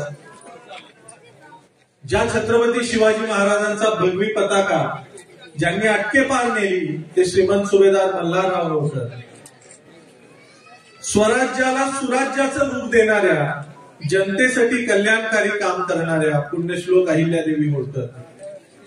थोरले बाजीराव पेशवे, महात्मा ज्योतिबा फुले, सावित्रीबाई फुले, सर्वच राष्ट्रपुरुष, महापुरुष डॉक्टर बाबासाहेब आंबेडकर आणि शहीद जवान यांना मी या कार्यक्रमाच्या निमित्तानं नतमस्तक होतो, वंदन करतो. मला आपल्या सगळ्यांना एक आवर्जून सांगायचं की आपण या आपल्या महापुरुषांना एका जातीमध्ये कुठेही मर्यादित करायला नको. कारण यांचं जे काम होतं हे जातीपातीच्या गटातटाच्या पलीकडे जाऊन या माणसांनी काम केलेलं. आणि म्हणून मी ज्या वेळेला आपल्या सगळ्यांना आमंत्रित करतो त्यावेळेला मी आपल्या सगळ्यांना हेच सांगतो की इथं हा कार्यक्रम कुठल्या पक्षाचा, कुठल्या गटाचा, कुठल्या जातीचा म्हणून येऊ नका. हा कार्यक्रम या राष्ट्रासाठी बलिदान देणाऱ्या एका महापुरुषाचा कार्यक्रम आहे. ज्या यशवंतराव महाराजांनी या भारत भूमीच्या स्वातंत्र्यासाठी लढा उभारला त्यांचा हा कार्यक्रम आहे. म्हणून इथे माझ्या या शब्दाखातर, महाराजा यशवंतराव होळकरांच्या प्रेमाखातर, महाराष्ट्राच्या कानाकोपऱ्यातून आपण सगळी मंडळी इथं आलात. अनेक मान्यवर आज इथं बसलेले, वेळात वेळ काढून ते इथं आले. आपणही सगळे इथं बसलेला प्रत्येक माणूस हा माझ्यासाठी मान्यवर आहे, प्रत्येक माणूस हा तोलामोलाचा आहे. त्यामुळं आपण वेळात वेळ काढून इथं आलात त्याबद्दल मी सर्वप्रथम आपल्या सर्वांचे आभार मानतो. मागच्या वर्षी आपण 6 जानेवारीलाच गड संवर्धनाचं काम चालू केलं, नाहीतर याच्या आधीचे आपले सगळे कार्यक्रम आतमध्ये राजसत्रेत व्हायचे. आपला अनेक वर्षांचा संघर्ष होता की आपल्याला गडाचं संवर्धन झालं पाहिजे. अनेक लोकांनी यासाठी संघर्ष केला. आत्ताच इथं आमचे इंद्रकुमार भिसे साहेब येऊन बसले. अनेक वर्ष त्यांची आमची भेट नाही, पण मला आठवत आहे बऱ्याच वर्षापूर्वी ते मला सांगलीला येऊन भेटले होते एकदा. मला आनंद झाला त्यांना इथं पाहिल्यानंतर. मी विचारलं तुमची तब्येत कशी. अशी अनेक माणसं आहेत, कुणाची नावं घ्यावी, प्रत्येकाने यासाठी प्रयत्न केलेले. त्या सर्वांचा हा विजय. आणि हा विजय कशासाठी, तर आपण सगळेजण एक दिलानं ताकदीनं सगळे गट तट पक्ष बाजूला ठेवून आपल्या या राजासाठी आणि आपल्या या स्मारकासाठी प्रत्येक वर्षी तिथं जमलो.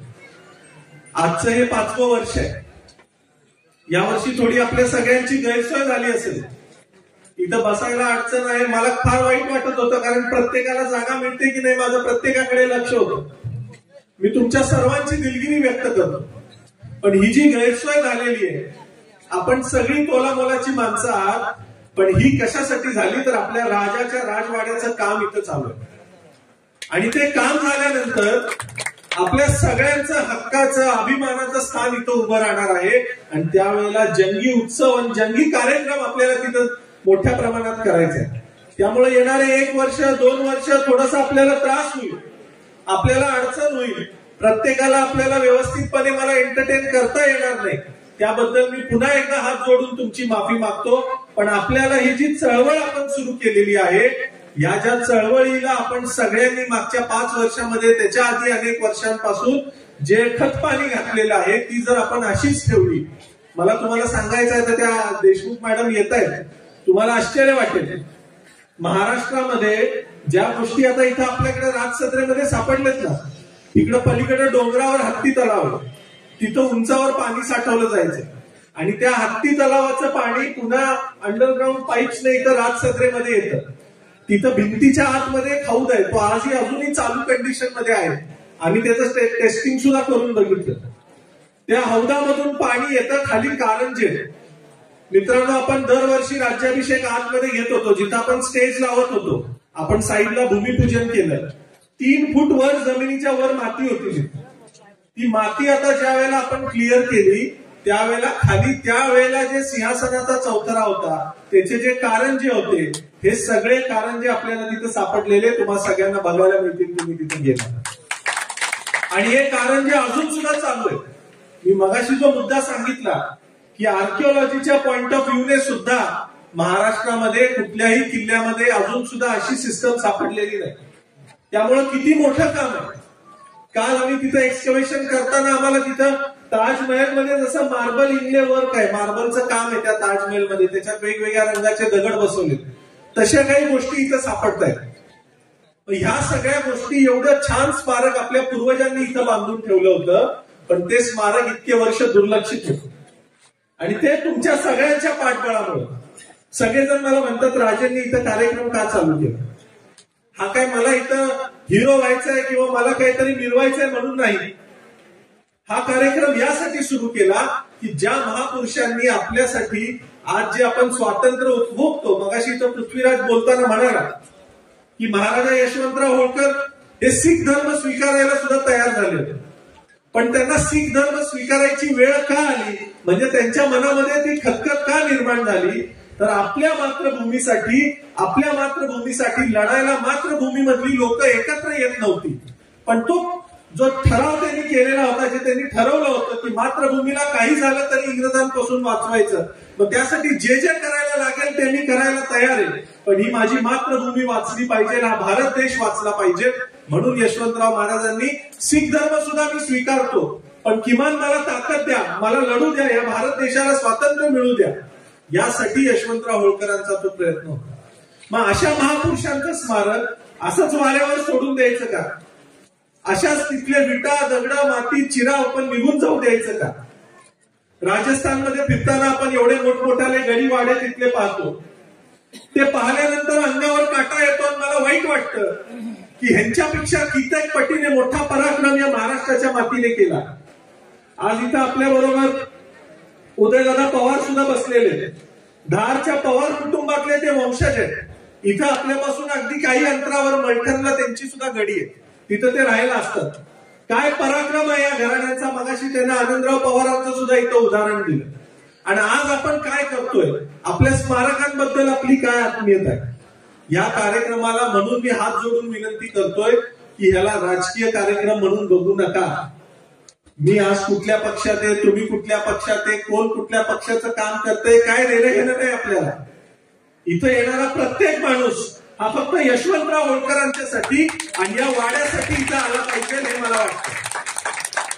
आणि म्हणून मला तुम्हाला विनंती करायची आहे की आणि 1-2 वर्ष आपल्याला इथं त्रास होईल. देशमुख मॅडम आलेले आहेत, मी आपल्याला विनंती करतो आपण थोडस पुढे यावं, इथे येऊन बसा. म्हणजे आपल्याला तर मला हेच सांगायचं होतं की किल्ल्यासाठी इथं या आपली ताकद आपल्याला दाखवली पाहिजे. मला तुम्हाला एक छोटंसं उदाहरण द्यायचं आहे. ज्यावेळेला वाघगावच्या निधीसाठी आम्ही प्रयत्न करत होतो, माननीय अजितदादांचं मी इथं कौतुक करेन. आता मी इथं कुठल्या पक्षाचे काय मी म्हणत नाही, ज्याने काम केलं त्याचं कौतुक करायला मागं पुढे बघितलं नाही पाहिजे. अजितदादांच्याकडे मी गेल्यानंतर अजितदादांनी आपल्याला मोजून 3 दिवसामध्ये या किल्ल्यासाठी निधी उपलब्ध करून दिला. त्यांनी मला विचारलं सुद्धा नाही, राजे तुम्ही कुठल्या पक्षात आहे, तुम्ही काय. मग ही जी स्मारक आहेत, ही जी प्रतीक आहेत, ही आपली त्या या सगळ्या राजकीय पक्ष गट तट ह्याच्या पलीकडे आहे. त्यामुळे आपण विचार करताना त्या पद्धतीने विचार केला पाहिजे. ज्या लोकांनी याच्यासाठी प्रयत्न केला त्यांच्यासाठी आपण त्यांचं कौतुक सुद्धा इथं केलं पाहिजे हे मला इथं आपल्याला सांगायचं. येणाऱ्या काळामध्ये मी एक मुद्दा बोलता राहून गेला.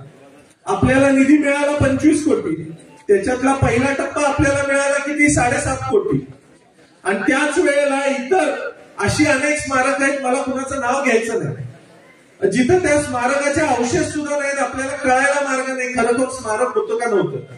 पण अशा लोकांना 150 आणि 200 कोटी दिले जातात. का दिले जातात? खोटा इतिहास, खोट्या गोष्टी सांगून सुद्धा लोक 150, 200, 250 कोटी स्मारकाला घेऊन जातात. कारण ते एकत्र असतात, एकजुटीने ते प्रयत्न करतात आणि त्यांच्या एकीची धसकी या सगळ्या राजकारण्यांना बसते. मग तो कुठलाही पक्ष असू द्या, म्हणून त्यांना तो निधी मिळत असतो. आपण काय करतो? आपण किती आपल्या स्मारकांसाठी मातीत उतरतो, लढायची जिद्द दाखवतो. आणि म्हणून आपल्याकडे नेहमी तुझ्या भावानं बघितलं जातं. इथं गोविंदराव बसलेले, फोडमुरुमचे त्या फलटण परिसरातले अनेक लोक इथं आले.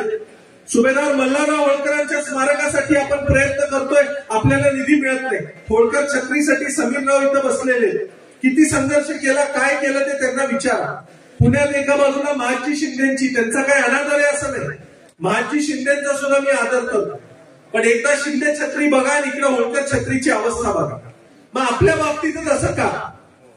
आपल्या बाबतीत असं होतं कारण आपण जागरूक नाही. आपण एक दिलानं, एक विचारानं कुठेतरी संघर्ष करायला एकत्र येत नाही. प्रत्येक गोष्ट पक्षाच्या चष्म्यातून बघू नका. अरे खड्ड्यात गेले ते पक्ष. जोपर्यंत आपण समाज म्हणून, ऐतिहासिक स्मारक म्हणून, इतिहास प्रेमी म्हणून जोपर्यंत या विषयांच्याकडे बघणार नाही तोपर्यंत हा विषय मार्गी लागणार नाही. अजूनही आपल्याला या किल्ल्यासाठी जवळजवळ 50 कोटींची गरज आहे. अजून तट करायचे, आपल्याला राणी महाल करायचा आहे, अनेक गोष्टी इथं करायच्या. पण हे सगळं जर करायचं असेल तर तुम्ही सगळ्यांनी ताकदीनं, मी लढायला खमकी आहे. माझ्या पूर्वजांसाठी मी नेहमी सांगत असतो, मरताना मला काय नकोय, मला कुठलं मंत्रीपद, मुख्यमंत्रीपद नकोय. मरताना माझी फक्त एकच इच्छा आहे की डोक्यावरही होळकरी पगडी असावी आणि अंगावर तो तिरंगा असावा. असं काहीतरी काम आपल्याला करायचं. तुम्ही म्हणत असाल तर पुढच्या वर्षीपासून मी हा कार्यक्रम बंद करतो. करायचा का नाही करायचा तुम्ही मला सांगा. पण जर तुम्ही साथ दिली तरच या गोष्टी इथं होऊ शकतील. तुमची साथ नसेल तर या गोष्टी होणार नाही. त्यामुळे मान अपमान, किंतु परंतु, कोण लहान कोण मोठा याच्यात पडू नका. आपल्या स्मारकासाठी, आपल्या या अस्मितेसाठी आपल्याला झगडायचं आहे. आपण प्रयत्न केले तर या गोष्टी होऊ शकतील ही आम्ही आपल्याला विनंती करतो. आज वाघगावचे ग्रामस्थ इथं आहेत सगळे. गावकऱ्यांना सुद्धा मला सांगायचं आहे, आपण अनेक जण या शाळेमध्ये शिकलात. शाळेचा प्रश्न सुद्धा आपण मार्गी लावतोय, लवकरच नवीन शाळा आपल्याला मिळेल. पण शाळेबरोबरच हा किल्ला तुमची अस्मिता आहे, तुमच्या गावाची शान आहे. अजून किल्ल्याचं काम चालू आहे, तोपर्यंत किती पर्यटक इथे येत आहेत आपण पाहतो. पर्यटन वाढेल, किल्ल्याचा विकास झाला तर बऱ्याचशाच गोष्टी आपल्याला साध्य करता येतील. किल्ल्याबरोबर आपण मागच्या वेळेला 240 कोटी रस्त्यासाठी सुद्धा या मंजूर करून घेतले, ते पण काम चालू होईल. किल्ल्याबरोबर परिसरातल्या आणि काही गोष्टी जर आपण संवर्धित केल्या तर या गावाला पर्यटनामुळे प्रचंड महत्व येईल, आपल्या गावाला रोजगार मिळेल, नवीन संधी निर्माण होतील. त्यामुळे माझी आपल्याला विनंती आहे की थोडस माझ्यावर विश्वास ठेवा आणि या प्रक्रियेच्या मधून आपल्याला गावाचं हित कसं साधता येईल. मला इथे येऊन ग्रामपंचायत लढवायची नाही, मला इथं आमदारकी लढवायची नाही, जिल्हा परिषद लढवायची नाही, काही नाही. माझी हीच इच्छा आहे की माझ्या पूर्वजांचं हे गाव जसं पूर्वी होतं तसंच ते व्हावं आणि तुमच्या सगळ्यांच्या साथीनं व्हावं. त्यामुळे सर्व गावकरी, महाराष्ट्रातून आलेले आपण सर्वजण, सर्वांना मी विनंती करतो की ह्या कामासाठी आपण माझ्या पाठीशी उभे राहा. इथून पुढे राज्याभिषेक करण्यासाठी आपण अनेक जण अनेक वर्षापासून इथे येत आहे. आपण महाराजा यशवंतराव होळकर राज्याभिषेक महोत्सव समितीची स्थापना केली आहे. ही समिती कुठल्या विशेष जातीची, धर्माची, गटाची नाही, ना कुठल्या राजकीय पक्षाची आहे. ज्याला यशवंतराव महाराजांच्यासाठी, या वाघगावच्या किल्ल्यासाठी काम करायचं आहे त्या प्रत्येकासाठी ती समिती आहे. त्याचे आम्ही ऑनलाईन आमच्या फेसबुक पेजच्या माध्यमातून ऑनलाईन फॉर्म दिलेले आहेत, आपल्याला व्हॉट्सअपच्या माध्यमातून ते पोहोचवलेले आहेत. आपल्या मागच्या वर्षी सुद्धा आम्ही ते दिलेलं होतं. ज्या ज्या लोकांना याच्यात काम करायची इच्छा आहे, ज्यांना ज्यांना वाटतं की आपण या समितीसाठी काहीतरी केलं पाहिजे, या किल्ल्यासाठी केलं पाहिजे, आपण सगळ्यांनी त्या समितीत सहभागी व्हावं. आपण सहभागी झाला तर आपल्याला चांगलं काम उभं करता येईल. आणि म्हणून अजूनही ते फॉर्म उपलब्ध आहेत, ते फॉर्म तुम्ही ऑनलाईन जावा, ते भरा, तुमची माहिती द्या, आम्हाला तुमच्यापर्यंत पोहोचता येईल. अनेक लोक इच्छुक असतात पण कॉन्टॅक्ट नसल्यामुळे पोहोचता येत नाही. या सगळ्यांना मला सांगायचं आहे की या फॉर्मच्या माध्यमातून आपण पोहोचा आणि येणाऱ्या 2-3 महिन्यामध्ये आपण ती पक्की समिती तयार करू. प्रत्येकाला त्या माध्यमातून काम करायला संधी मिळेल.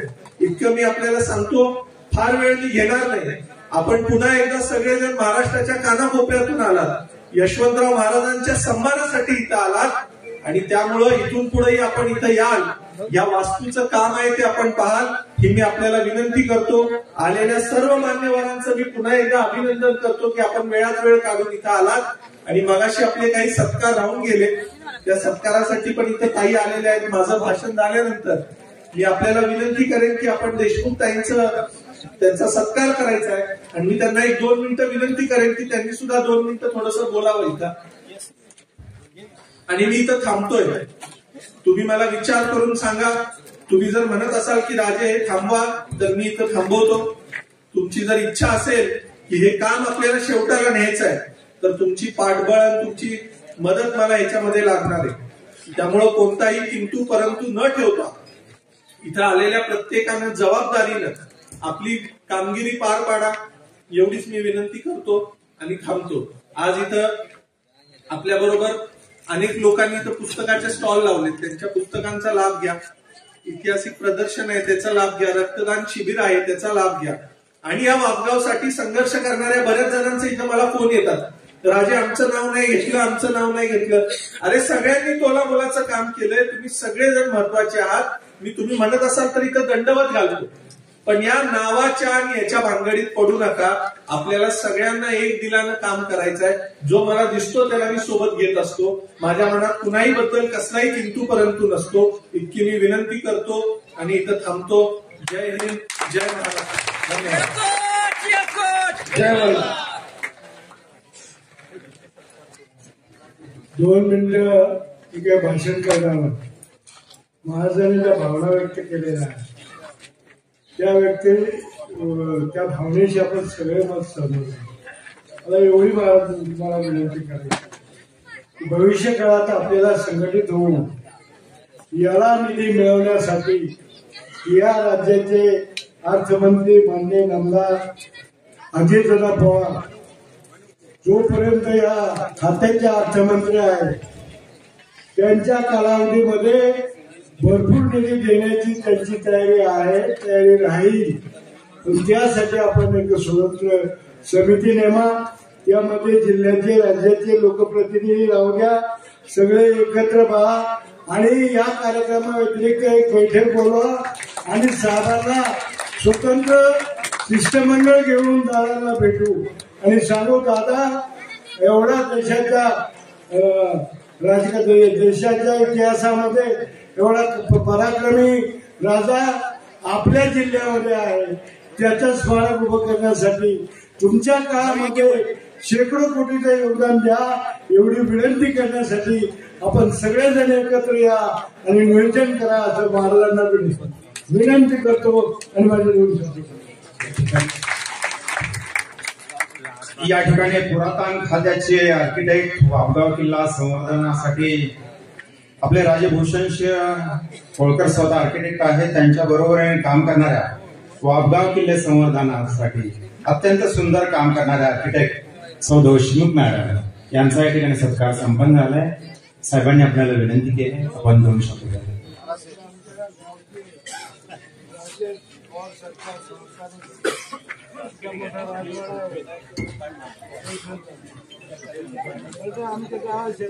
सर्व आदरणीय व्यक्तींना मी नमन करून आज इथे मला भूषणसिंह राजे यांनी 1-2 शब्द बोलायची संधी दिली. मी सर्वांचे मनापूर्वक आभार मानते.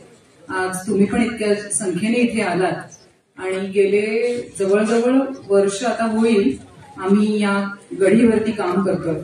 या गढीमध्ये जेव्हा पहिल्यांदा आम्ही आलो आणि जेव्हा बघितलं की ह्या गढीमध्ये भरपूर काम करण्यासारखं आहे आणि इतक्या अप्रतिम सिच्युएटेड, जसं आपण म्हणतो ना, एकदम खूप छान लोकेशनवरती ही गढी आहे. आणि याचं जेव्हा आम्ही पहिलं प्रेझेंटेशन माननीय दादांना केलं होतं तेव्हा दादा म्हणले, खरंच अर्चना एवढं आहे इथे. मी म्हटलं तुम्ही एकदा चला माझ्या बरोबर आणि तिकडे एकदा बघून या. आपल्याला त्यांनी सुद्धा प्रॉमिस केलेलं आहे की ते सुद्धा राजांच्या पाठीमागे खंबीरपणे उभे आणि त्यांनाही त्यांनी सांगितलेलं आहे की मी आहे, तुम्ही हे काम करायला सुरुवात करा. आता या कामातली इतकी वेगळेपण काय आहे तर जेव्हा जतन आणि संवर्धन करायला लागलो, इथले खूप सारे ग्रामस्थ आहेत, आपला ओंकारे भागवत साहेब आहेत आणि इथले दुसरे होळकर पण एक आहेत, योगेशजी होळकर, तर हे सगळेजण आम्हाला मदत करायला तत्परतेने पुढे आले. आणि आम्ही जेव्हा मागची जी राजसदर आहे, हा राणी वसा आहे, मधलं ग्राउंड आहे आणि मागची जी आहे ती राजसदर आहे. राजसदरच्या इथे आम्हाला असं लक्षात आलं की इथे काही जमिनीखाली दडलेले अवशेष आहेत. म्हणून आम्ही डेक्कन कॉलेजच्या आर्किओलॉजी डिपार्टमेंटचे जवळजवळ 15-20 जण इकडे घेऊन आलो आणि त्यांनी सुसंगतपणे सायंटिफिकली आर्किओलॉजिकल एक्सकॅव्हेशन केलं. आणि एक्सकॅव्हेशन केल्यानंतर आम्हीच स्वतः चकित झालो की हे काय मिळालं आपल्याला इथे. हे खूप वेगळे जे मिळालंय ते, हे मुघल गार्डन आहे का दिवाने आम आहे का दिवाने खास आहे का काय आहे, असं महाराष्ट्रात कुठे मिळालेलं नाहीये. एवढा मोठं आर्किओलॉजिकल एव्हिडन्स आपल्याला इथे मिळाला आणि त्याचं आता एक्सकॅव्हेशनचं काम चालू आहे. त्याचं जतन आणि संवर्धन होईल. पूर्ण भिंतींचं कन्सॉलिडेशन. आमच्या रेस्टोरेशनच्या भाषेमध्ये एखादी इमारत जी जुनी असते ती अजून तिचं आयुष्य वाढवावं म्हणून जे काही करता येईल ते आम्ही आता तिथून सुरुवात केलेली आहे कामाला. ह्या सर्व कामांमध्ये अजून भरपूर आहे. जसं ते म्हणले 50 कोटीचा प्रोजेक्ट आहे आपला, कदाचित तो 100ही जाईल.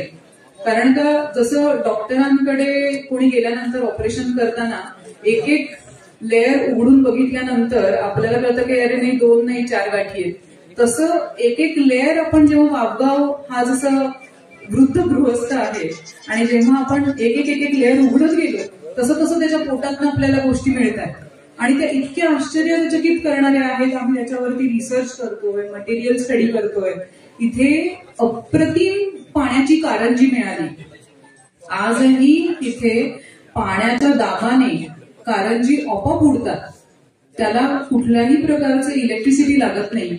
हे कुठेही नाहीये महाराष्ट्रात, माझ्यावर विश्वास ठेवा. आम्ही इतकी कामं करतोय आज महाराष्ट्रामध्ये. माझ्या स्वतःकडे हा पूर्ण एरियात मी चाकण, राजगुरुनगर, वाफगाव, पुढे कुकडेश्वरचं मंदिर हे सगळं करते. पण या सगळ्यात वाफगाव हे माझ्या सगळ्यात जवळचा प्रोजेक्ट आहे आणि त्याला कारण हे एकच आहे की रोज नवीन आम्हाला काहीतरी मिळतं इथे. इथे आपल्याला पॉटरी मिळालेल्या आहेत, पॉटशर्ट्स मिळालेले आहेत. इथे आपल्याला पेंटिंग, वॉल पेंटिंग केलेले काही एव्हिडन्सेस मिळालेले आहेत आणि आम्ही सगळे जतन करून ठेवलेले.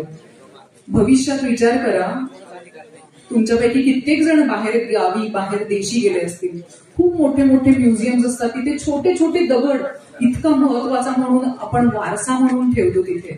पण आज आपल्याकडे हा जो वारसा आहे, माझ्यावर विश्वास ठेवा, मंत्रालयात या प्रोजेक्टची चर्चा आहे आणि आज आम्ही याच्यासाठी जवळजवळ 7-8-10 कोटी आणले. आम्ही पुढे पण खरोखर याच्यासाठी प्रयत्नशील राहू आणि आहोत की आम्ही पुढच्या 3 फेजेसमध्ये हा प्रोजेक्ट पूर्ण करणार. ह्यामुळे सोशिओ इकॉनॉमिक डेव्हलपमेंट तर होईलच, ऍट द सेम टाइम आपल्याकडे टुरिझम वाढेल आणि महाराष्ट्राच्या टुरिझमवरती वाफगाव हे एक महत्वाचं ठाणं ठरेल, निश्चित ठरेल, मला पूर्ण खात्री आहे. आणि मला खरोखर थँक्यू म्हणायचं वाटतं की your young king it's such a gentleman. ते माझ्या ऑफिसला येऊन गेले, माझ्या ऑफिसवरती येऊन त्यांनी चर्चा केल्या की नाही मॅडम मी येतो तुमच्या ऑफिसला, पण आपल्याला हे करायचंय. आणि खरोखर मी तुम्हाला all my good wishes are with you आणि प्लीज हे काम करत राहा, तुमच्यामुळे हे पुढे जात आहे. माझ्या खूप खूप धन्यवाद तुम्हाला आणि all the good wishes. Thank you. धन्यवाद. तुमच्या सगळ्यांचं मनापासून धन्यवाद. धन्यवाद ताई. आपण अभियंता आहेत, समाजबाणाचे अभियंता आहेत. महाराजांच्या खांद्याला खांदा लावून आपण आपले या ठिकाणी ज्ञानाचा वापर करत आहात. या वाफगावच्या किल्ल्यामध्ये एकमेव असणारं शस्त्र म्हणजे तोफा. मागील वर्षी या तोफांना साठवडी लाकडांचं या ठिकाणी आवरण बनवून त्या योग्य स्थितीत या ठिकाणी स्थापन केलेलं आहे. त्याला 1 वर्ष पूर्ण झालेलं आहे. तर त्या एकमेव तोफांचा या ठिकाणी कार्यक्रम संपल्यानंतर ढोणे महाराजांच्या हस्ते आणि महाराजांच्या हस्ते या ठिकाणी पूजन होणार आहे. सर्व क्षेत्रातील घडामोडींचा आवाज म्हणजे महाराष्ट्र देश न्यूज मराठी.